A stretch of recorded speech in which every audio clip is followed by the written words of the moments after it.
Nomor 9 tahun 2016 tentang penyelenggaraan atas kependudukan. Nah, dalam proses berjalannya kan ada muncul Perpres 96 tahun 2018 tentang persyaratan dan tata cara pendaftaran penduduk dan catatan sipil. Nah, karena di Perda itu ada persyaratan, nah makanya harus disesuaikan dengan Perpres yang baru. Nah, untuk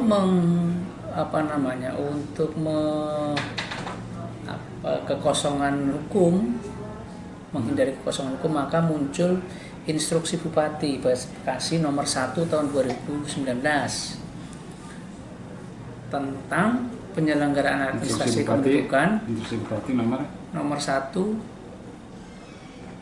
tahun 2019 tentang penyelenggaraan administrasi kependudukan mengacu kepada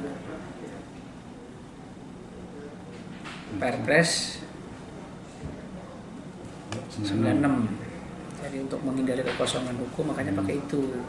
Nah, itu dalam instruksi Bupati itu mengamanatkan 2 tahun sejak dikeluarkannya instruksi Bupati itu harus di Dukcapil harus segera menyusun peraturan perundang-undangan.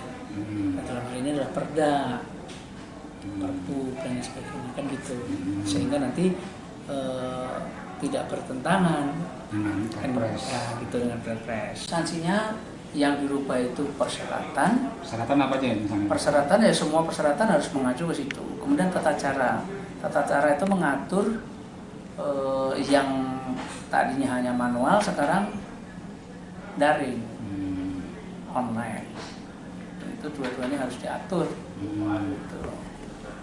Jadi semua persyaratan semua kan sekarang dipermudah. Tidak ada pengantar RT. Kemudian orang mau bikin KTP misalnya cukup bawa kata.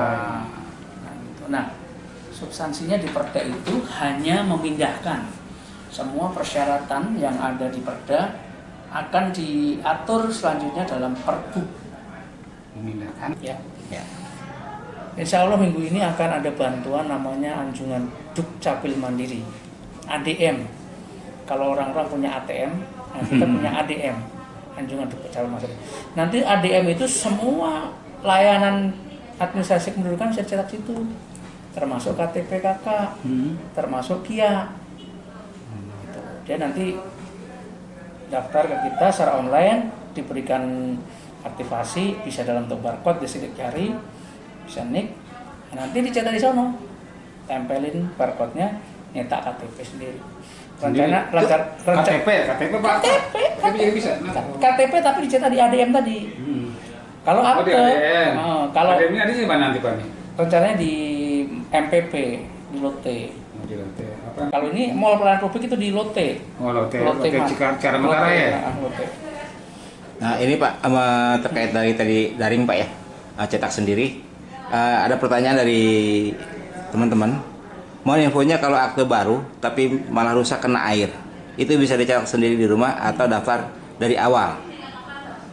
Kalau aktenya sudah akte lama ya? Ya, akte lama nih baru dicetak Pak. Jadi tahun berapa? Tahun berapa? Kertas biasa. Yang baru yang pakai kertas biasa. Cetak lagi sendiri. Lawan air gitu. Bisa gitu Pak ya? Bisa cetak sendiri. Nggak perlu daftar lagi? Nggak usah. Jadi gini, yang namanya menggunakan kertas HVS ini, dan itu persyaratan mutlak harus dengan email, alamat email.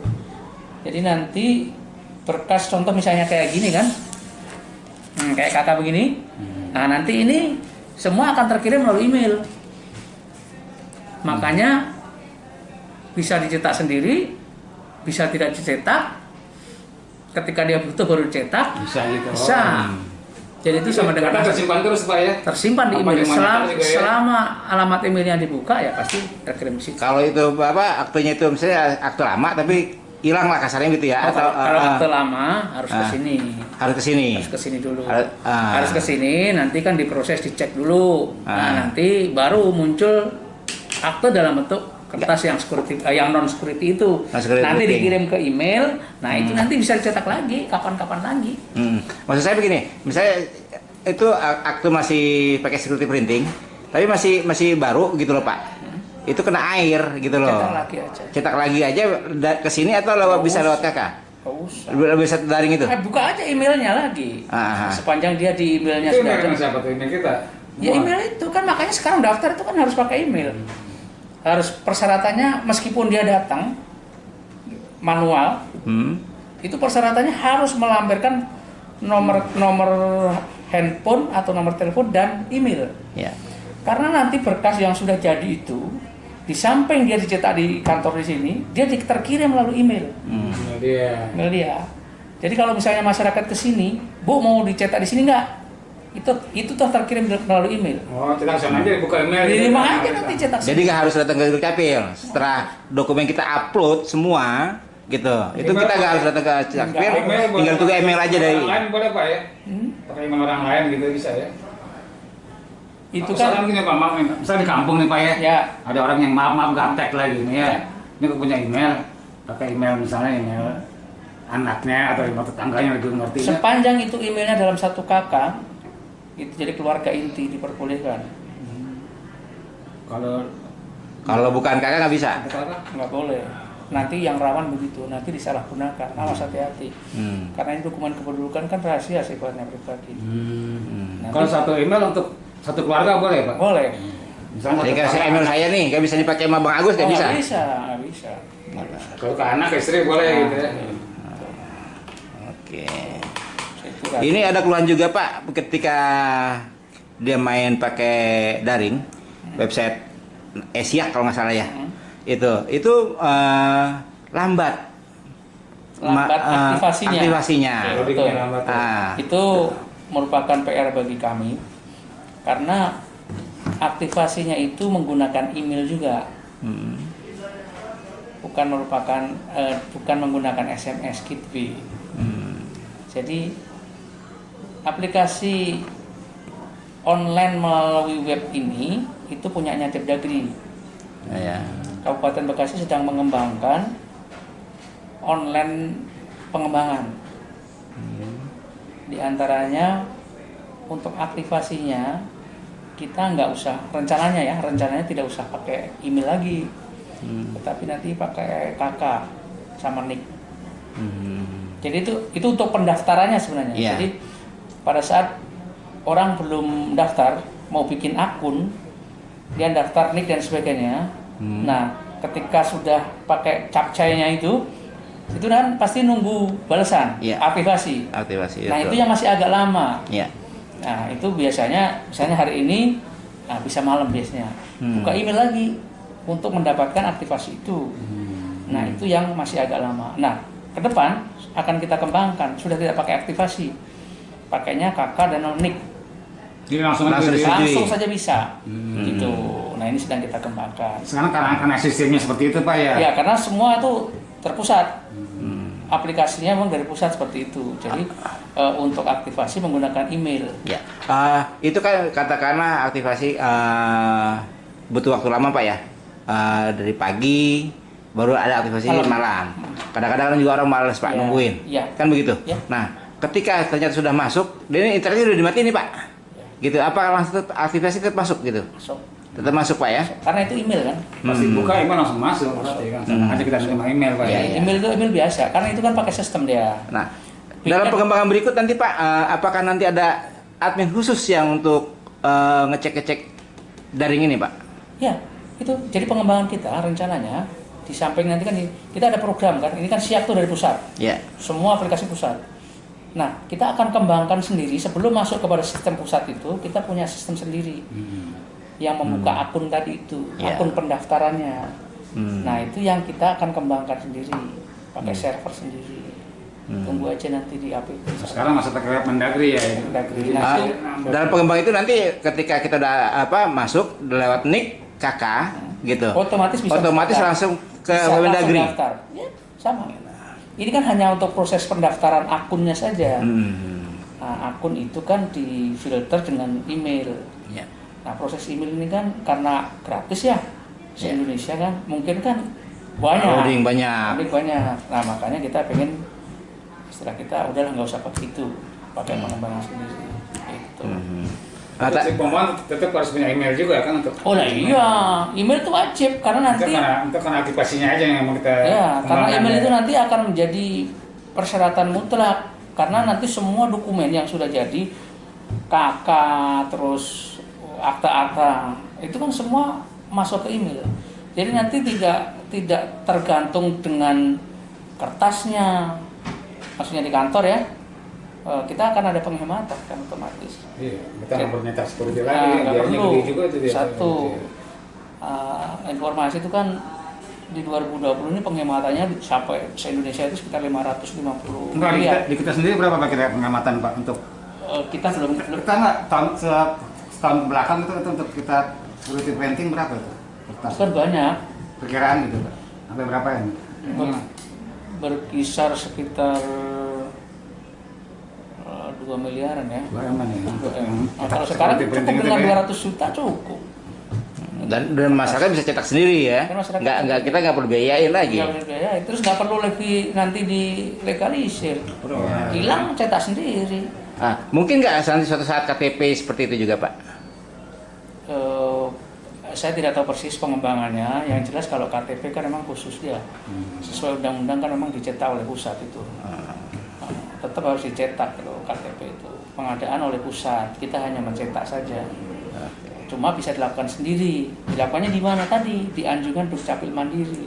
Kia juga begitu. Di mana? Di Anjungan Dukcapil Mandiri. Anjungan Mandiri itu kayak ATM saja. Kita ada aktivasi ketika sudah punya surat perekaman dan sebagainya atau hilang dan sebagainya, itu bisa dikasih aktivasi. Nanti tempelkan di ADM itu, nanti cetak sendiri. Keluar. Oke. Nah, jadi untuk mengurangi kontak dengan pemohon dengan Ya, itu maaf Pak, yang ditempelkan di ADM apa tuh Pak? apanya? Jadi nanti kan bisa aktivasinya bisa pakai sidik jari, bisa pakai NIK atau bisa pakai kode atau bisa barcode. Barcode-nya nanti kan terkirim melalui HP. Nah, nanti tempelkan ke sini thread. Oh ya, nomor itu sudah ada nomor NIK-nya. Langsung cetak sendiri. Langsung cetak sendiri. Keluar gitu ya kayak. Keluar sendiri.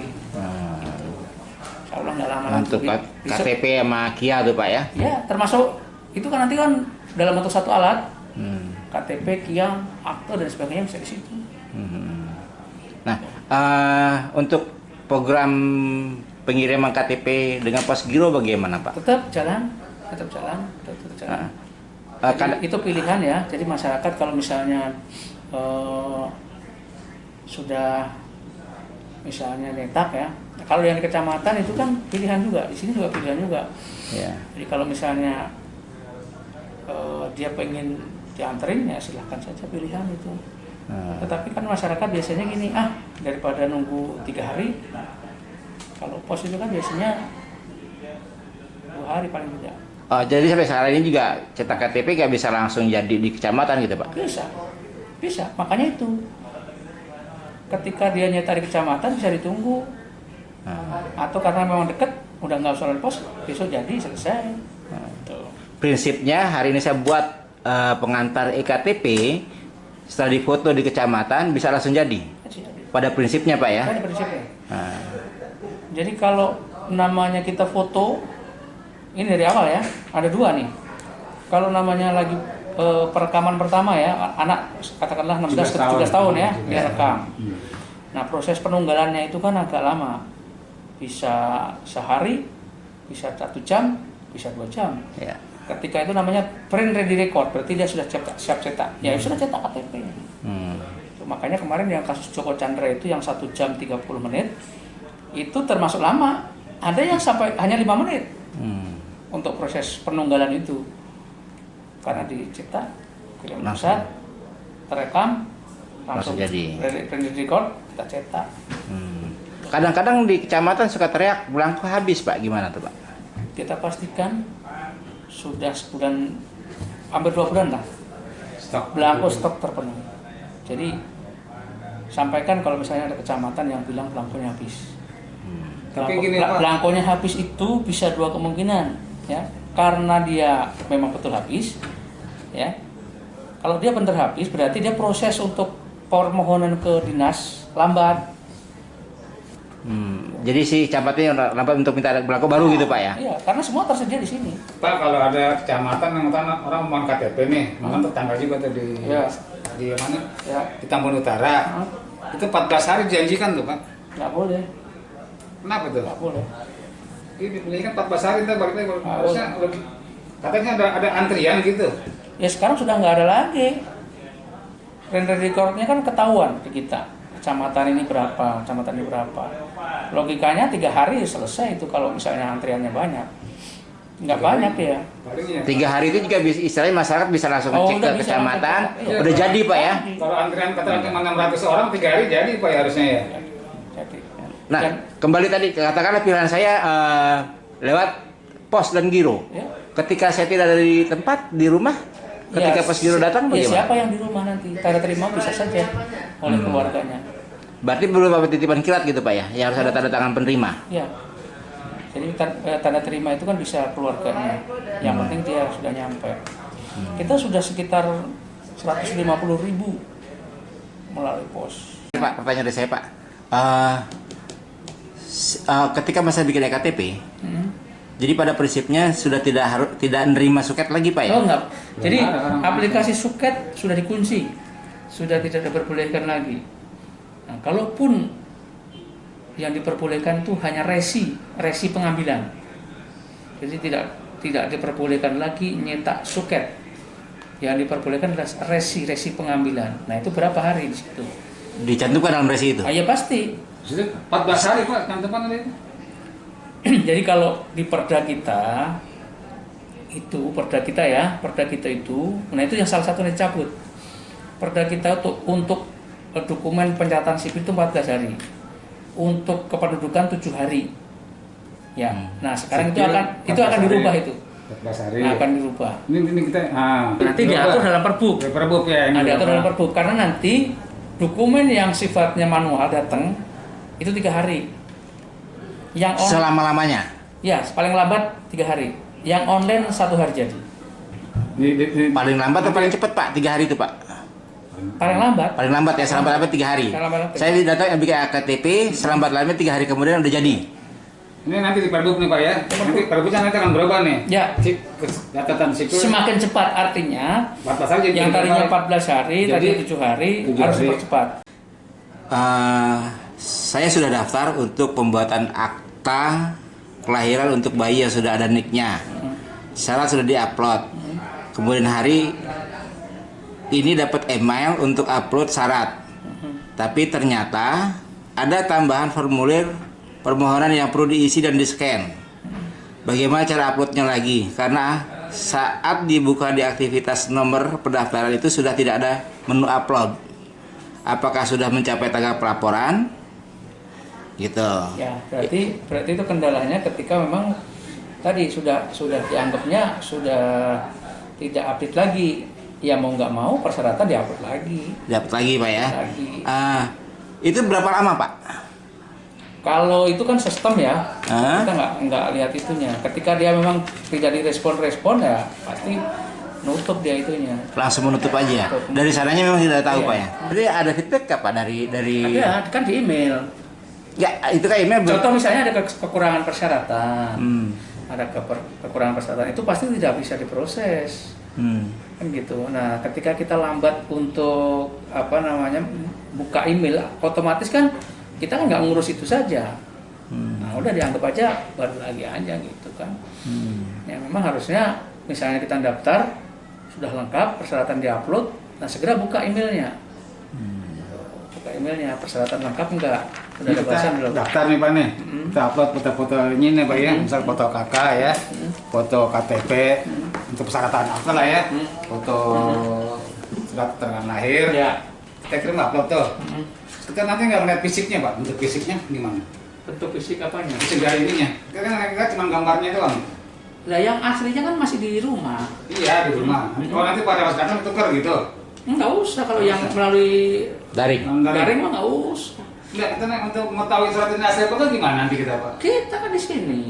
Petugas kita nanti kan ada balasan. Misalnya ini mohon maaf, ketika misalnya ada persyaratan misalnya yang satu tidak lengkap atau misalnya kekurangan, pasti kan di email lagi.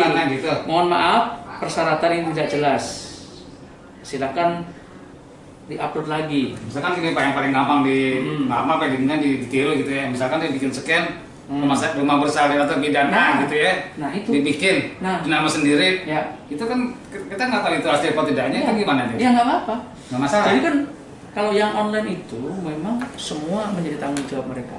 Bahkan yang namanya melalui web online itu, pemohon kalau kita kan register kan harus tanda tangan itu sebenarnya oleh pelapor.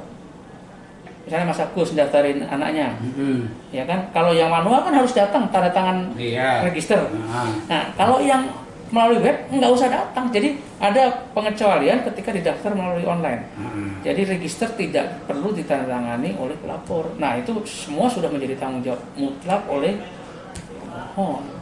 Jadi ketika ada pemalsuan dan sebagainya ya ketika nanti berhadapan dengan APH, ya sudah yang bersangkutan karena memang kita sudah diatur di Permendagrinya itu.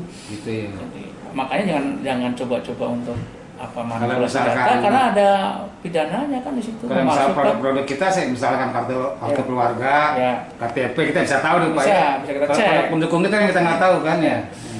Makanya yang diupload itu sebenarnya bukan fotokopiannya, tetapi yang aslinya yang diupload. Jadi dipoto yang aslinya. Iya, asli dipoto. Iya, itu tahu. Misalkan kan mohon maaf, persyaratan misalnya nikah. Kalau dia foto yang difoto itu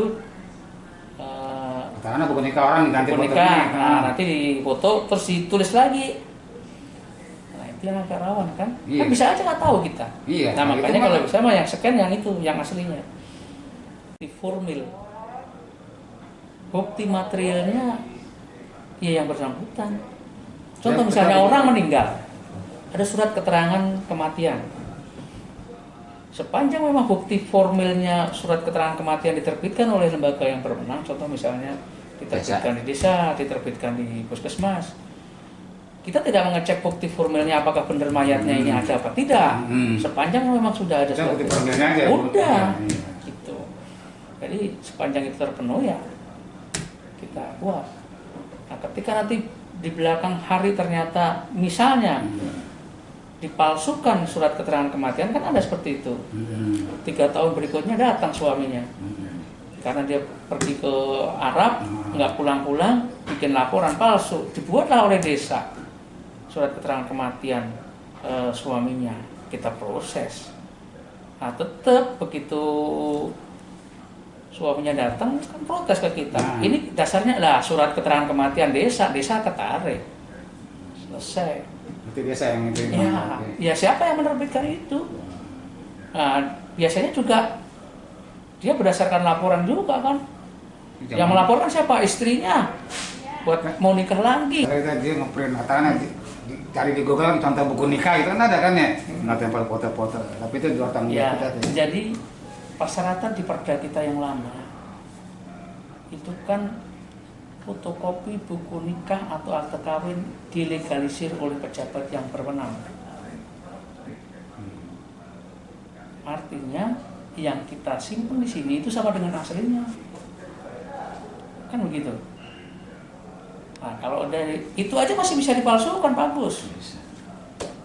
Dia fotokopi dilegalisir, nggak tahu yang pakai siapa yang legalisir itu. Akhirnya tadinya yang nggak punya buku nikah, akhirnya punya buku nikah. Akhirnya anak sah kan.